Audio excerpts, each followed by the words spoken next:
जैसे जैसे चीन ताइवान के प्रति आक्रामक होता जा रहा है, अमेरिका एक संभावित युद्ध की तैयारी कर रहा है और ताइवान में सेना भेज रहा है।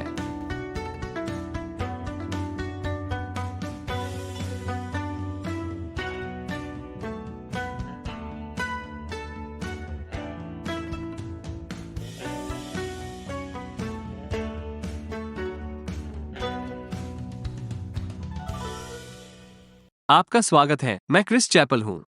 ताइवान एक स्वतंत्र लोकतांत्रिक देश पर अधिनायकवाद के गिरने का खतरा है। चीनी कम्युनिस्ट पार्टी वास्तव में कभी भी ताइवान द्वीप पर शासन नहीं करने के बावजूद इसे अपने क्षेत्र का हिस्सा मानती है। ताइवान एशिया में एक महत्वपूर्ण रणनीतिक स्थिति का प्रतिनिधित्व करता है। यदि पीपुल्स रिपब्लिक ऑफ चाइना द्वीप को लेने में सक्षम है, तो ये पूर्वी चीन सागर और दक्षिण चीन सागर के जल पर नियंत्रण हासिल करते हुए प्रशांत क्षेत्र में सैन्य शक्ति को बाहर की ओर प्रोजेक्ट कर सकता है। वर्षों तक चीनी कम्युनिस्ट पार्टी ने ताइवान में प्रभाव हासिल करने के लिए आर्थिक उत्तोलन का उपयोग करने की कोशिश की, यहां तक कि यह भी सुझाव दिया कि इसे एक देश दो सिस्टम मॉडल के तहत शासित किया जा सकता है, वही जो सीसीपी हांगकांग में उपयोग करता है। ये हांगकांग के लिए बहुत अच्छा नहीं रहा, जैसा कि मैंने 2019 में पहली बार देखा था। यही कारण है कि कम्युनिस्ट पार्टी ने ताइवान पर नियंत्रण करने की कसम खाई है, यदि आवश्यक हो तो बल द्वारा। पिछले कई वर्षों में चीन की पीपुल्स लिबरेशन आर्मी ने ताइवान के पास घुसपैठ की है और वे बड़े अधिक लगातार और अधिक आक्रामक हो गए हैं। पिछली गर्मियों में सदन की तत्कालीन अमेरिकी अध्यक्ष नैन्सी पेलोसी के ताइवान का दौरा करने के बाद चीन ने ताइवान के चारों ओर लाइव फायर ड्रिल और मिसाइल लॉन्च किए। कुछ जहाजों और हवाई यातायात के रूप में एक अस्थायी नाकाबंदी के रूप में थे चेतावनी दी गई थी। इस बिंदु पर चीन ने इतने गुस्से वाले नखरों को फेंक दिया है कि वो अब ताइवान को भी विचलित नहीं करता है। वे जैसे हैं, क्या आप कर चुके हैं? ठंडा 5 में उड़ान भर रही है, गिरो। पिछले महीने चीनी जहाजों ने ताइवान से जुड़ने वाली कई अंडरसी इंटरनेट केबल को भी तोड़ दिया था। इस सब के सामने संयुक्त राज्य अमेरिका ताइवान का एक कट्टर समर्थक बनता जा रहा है। इतना पक्का कि अमेरिका अभी भी ताइवान को आधिकारिक रूप से मान्यता नहीं देता है। मेरा नाम ब्रान है, जो भी हो काइल, लेकिन अमेरिका में ताइवान संबंध अधिनियम नामक एक कानून है। इसमें कहा गया है कि अमेरिका वहां मानवाधिकारों के संरक्षण के लिए प्रतिबद्ध है और यह कि अमेरिका न केवल ताइवान को उसकी आत्मरक्षा के लिए हथियार देगा, बल्कि ताइवान के लोगों की सुरक्षा या सामाजिक या आर्थिक प्रणाली को खतरे में डालने वाले बल या अन्य प्रकार के दबाव का भी विरोध करेगा। अमेरिका ताइवान देश को हथियारबंद करने के लिए तैयार है और संभवतः ताइवान देश की रक्षा के लिए पर लड़ सकता है। वे ताइवान एक देश है कहने के अलावा सब कुछ करेंगे। हालांकि अमेरिका कार्रवाई के साथ अपने शब्दों का समर्थन कर रहा है। ट्रंप प्रशासन ने स्थानीय नौसैनिकों को प्रशिक्षित करने के लिए लगभग 2 दर्जन अमेरिकी विशेष बलों को ताइवान में तैनात किया। बिडेन प्रशासन ने उस संख्या को दोगुना कर दिया। ये देखकर कितना अच्छा लगता है कि ताइवान एक ऐसी चीज है जिस पर ट्रंप और बाइडेन भी सहमत हैं। दुख की बात है कि यह कुछ ऐसा है जो तीसरे विश्व युद्ध को भड़का सकता है। हाल ही में अमेरिका भी ताइवान के आसपास के क्षेत्रों फिलीपींस, गुआम और जापान में अपने सैन्य ठिकानों और सैन्य उपस्थिति का निर्माण कर रहा है। इस पर और अधिक के लिए इस हालिया एपिसोड को देखें। मैं नीचे एक लिंक डालूंगा। और अब अमेरिका सीधे तौर पर ताइवान में ही अपनी सैन्य उपस्थिति बढ़ा रहा है, वहां सैनिकों की संख्या को चौगुन कर रहा है। मैं आपको ब्रेक के बाद और बताऊंगा। वापसी पर स्वागत है। जैसे जैसे चीन अधिक आक्रामक होता जा रहा है, अमेरिका ताइवान में तैनात सैनिकों की मौजूदा संख्या को चौगुन करने से अधिक कर रहा है। अब ये बड़ी संख्याएं नहीं हैं। एक साल पहले ताइवान में लगभग 30 अमेरिकी सैनिक तैनात थे। अब अमेरिका आने वाले महीनों में द्वीप पर 100 और 200 सैनिकों के बीच तैनात करने की योजना बना रहा है। मैंने मॉबियस के शो में और लोगों को देखा है पुनः जारी करने के दौरान। लेकिन 1 से 200 सैनिक भी मूल्यवान हैं। ये दशकों में ताइवान में अमेरिकी सैनिकों की सबसे बड़ी तैनाती है। ताइवान में अधिक अमेरिकी सैनिकों की तैनाती के साथ चीनी कम्युनिस्ट पार्टी द्वारा हमला करने के किसी भी प्रयास में अमेरिकी सैनिकों के मारे जाने का बड़ा जोखिम है, जो संयुक्त राज्य अमेरिका के साथ युद्ध को ट्रिगर कर सकता है। यह ऐसी चीज है जिससे सीसीपी सख्त तौर पर बचना चाहती है। ऐसा लगता है कि अमेरिकी सैनिक विशेष अभियान बलों और नौसैनिकों से बने हैं।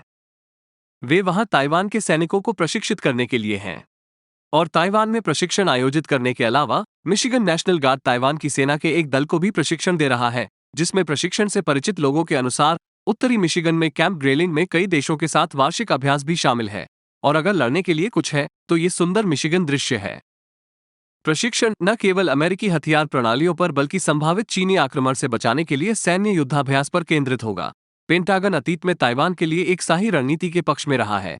अनिवार्य रूप से इसे इतना अधिक बढ़ा दिया गया है कि चीन द्वारा हमला करने का कोई भी प्रयास बहुत दर्दनाक होगा। जो मैंने मूल रूप से शाही रणनीति के बारे में सोचा था उससे अधिक समझ में आता है, जो हवा में गिरने वाली शाही थी। मुझे लगता है कि यह उतना ही प्रभावी होगा। हालांकि अधिकारियों का कहना है कि सैनिकों की संख्या बढ़ाने की योजना महीनों से बनाई गई थी, लेकिन समय थोड़ा संदिग्ध है, ये देखते हुए कि एक गुब्बारे के खिलाफ सबसे अच्छा बचाव शाही होगा। पेंटागन ने सैनिकों की संख्या में बढ़ोतरी पर सीधे तौर पर कोई टिप्पणी नहीं की, लेकिन पेंटागन के एक प्रवक्ता ने कहा, ताइवान के प्रति हमारी प्रतिबद्धता चट्टान की तरह मजबूत है और ताइवान जल्द मध्य और क्षेत्र के भीतर शांति और स्थिरता बनाए रखने में योगदान देती है। ताइवान के विदेश मंत्री और राष्ट्रीय सुरक्षा परिषद के प्रमुख ने भी हाल ही में वाशिंगटन पे उच्च स्तरीय अमेरिकी अधिकारियों से मुलाकात की, इसलिए निश्चित रूप से ऐसा लगता है जैसे अमेरिका मानता है कि चीनी आक्रमण का खतरा एक वास्तविक संभावना है। मैं कई लोगों को जानता हूं जो अविश्वसनीय लगता है, लेकिन याद रखें, अमेरिका चेतावनी दे रहा था कि रूस वास्तव में होने से पहले कुछ समय के लिए यूक्रेन पर आक्रमण करेगा, और बहुत से लोगों को यह भी विश्वास नहीं था। क्योंकि मानव अधिकारों के उल्लंघन के इतिहास के साथ क्रूर अधिनायकवादियों की कल्पना कौन कर सकता है जो कुछ इतना कठोर कर रहे हैं? एक संप्रभु राष्ट्र पर आक्रमण? नहीं, ऐसा नहीं लगता कि पुतिन कुछ करेंगे। फिर से, लेकिन अमेरिका नाजुक संतुलन का खेल खेलने की कोशिश कर रहा है। लक्ष्य चीन को आक्रमण करने से रोकने के लिए ताइवान के लिए पर्याप्त समर्थन दिखाना है, लेकिन इतना समर्थन नहीं है कि यह चीन को आक्रमण करने के लिए ट्रिगर करे। वॉल स्ट्रीट जर्नल से बात करने वाले अधिकारियों में से एक ने कहा, यह निर्धारित करना कठिन चीजों में से एक है कि वास्तव में चीन के लिए क्या आपत्तिजनक है। ये बिल्कुल मुश्किल नहीं है। केवल एक चीज जो चीन को आपत्तिजनक है, वो है सब कुछ तारांकन। रहस्य सुलझ गया। अधिकारी ने जारी रखा, हम उन स्तरों पर नहीं सोचते हैं जिनमें हम लगे हुए हैं और निकट भविष्य में लगे रहने की संभावना है कि हम कहीं भी चीन के लिए एक महत्वपूर्ण बिंदु के करीब हैं। लेकिन यह एक ऐसा प्रश्न है जिसका लगातार मूल्यांकन किया जा रहा है और विशेष रूप से देखा जा रहा है ताइवान को समर्थन देने वाले हर फैसले के साथ। उदाहरण के लिए, यदि अमेरिका औपचारिक रूप से ताइवान को एक देश के रूप में मान्यता देता है, तो क्या चीनी कम्युनिस्ट पार्टी आक्रमण का जवाब देगी? इसलिए ये निर्णय एक तरफा नहीं, बल्कि ताइवान के साथ संचार में किए जा सकते हैं। दूसरी ओर, इस बात की संभावना हमेशा बनी रहती है कि ताइवान मुख्य भूमि को फिर से लेने का समय तय करेगा। और हमने इन बिल्कुल वास्तविक पश्चिम ताइवान यात्रा पोस्टरों के साथ इस बेहद असंभावित परिदृश्य का अनुमान लगाया है, जिसे आप अभी हमारी वेबसाइट chinauncensored.tv/merchandise पर खरीद सकते हैं। YouTube के लगातार विमुद्रीकरण और हमारे एपिसोड के आयु प्रतिबंध ने हमें बहुत रचनात्मक बनने के लिए मजबूर किया है कि हम शो को कैसे फंड करते हैं। बहुत रचनात्मक। क्या आपने कभी सोचा है कि बिना टाई के मैं कैसी दिखती हूं? आपको इसे देखने के लिए भुगतान करना होगा। बेशक, चीन को बिना सेंसर किए बनाए रखने के बजट का सबसे बड़ा हिस्सा सीधे आप जैसे दर्शकों से आता है जो हमारी क्राउडफंडिंग वेबसाइट पेट्रियन के माध्यम से शो में योगदान करते हैं।